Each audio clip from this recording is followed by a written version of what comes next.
So the Bulls finally woke up and fired Jim Boylen. It's about time. Finally, they actually fired him. This is great. This is great news.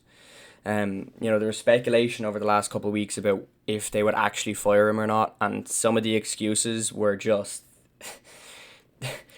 There was a lot of speculation on Bulls Twitter that Reinsdorf, the owner, was worried about the financial situation coming out of COVID-19, and that the Bulls, a multi-billion-dollar business, right? They wouldn't have enough money to get rid of Jim Boylen and hire a new coach. Well, thank God that didn't come to fruition, because that would have been ridiculous. The Bulls finally listened to the fans. They finally got rid of Jim Boylen. And there's a million and one reasons why this is a great thing.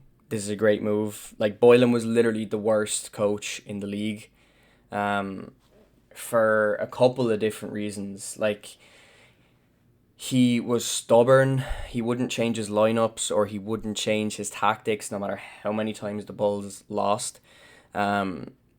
He had weird relationships with certain players. Like, there were certain players that he just seemed to not like, and he wouldn't play regardless of how well they were playing, i.e. Denzel Valentine.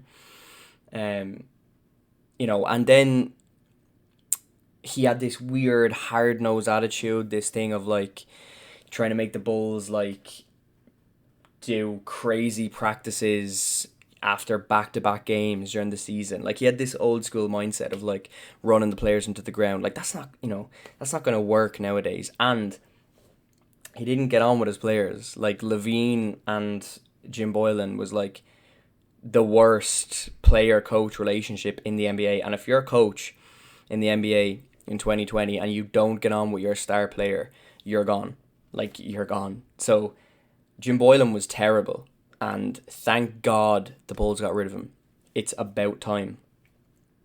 And what this does, why this is so good for Chicago, is because it's a step in the right direction to make Chicago a free agent destination in the coming years.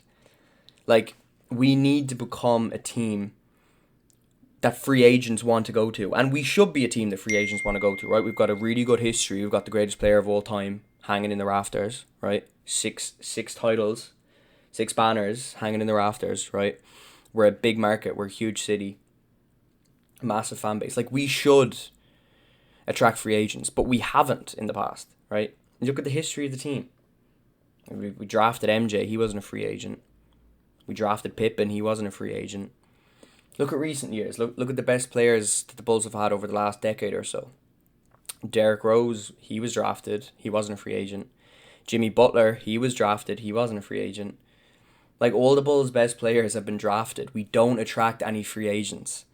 The biggest free agent signing we've had in the last, like, 15 years has been Carlos Boozer. We don't attract talent. And look, I'm not saying that getting rid of Jim Boylen instantly makes the Bulls a free agent destination. Doesn't.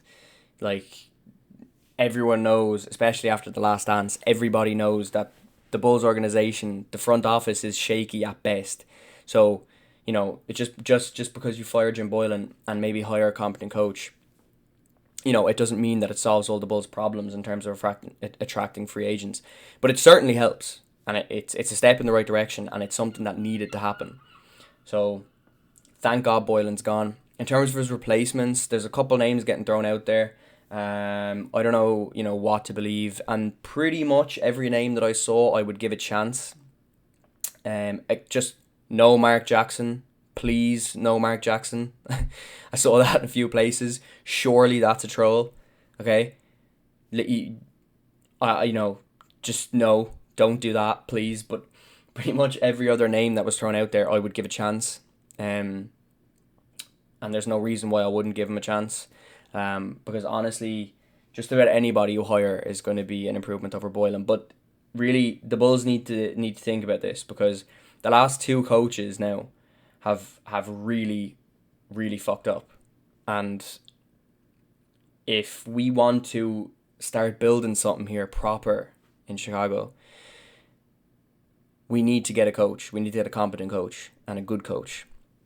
And we need to start building a winning culture. But that's all future. Right now, the fact that Boylen was fired, that's a complete positive. It's an absolute positive. Thank God the Bulls finally listened and Jim Boylen is gone. So we'll see what happens in the future. But this helps us become a free agent destination. It doesn't solve the problem, but it's a step in the right direction for the Bulls in terms of becoming a free agent destination. And that's honestly, that's one of the most important things that the Bulls need to focus on as an organization. So it's good news. It's really good news.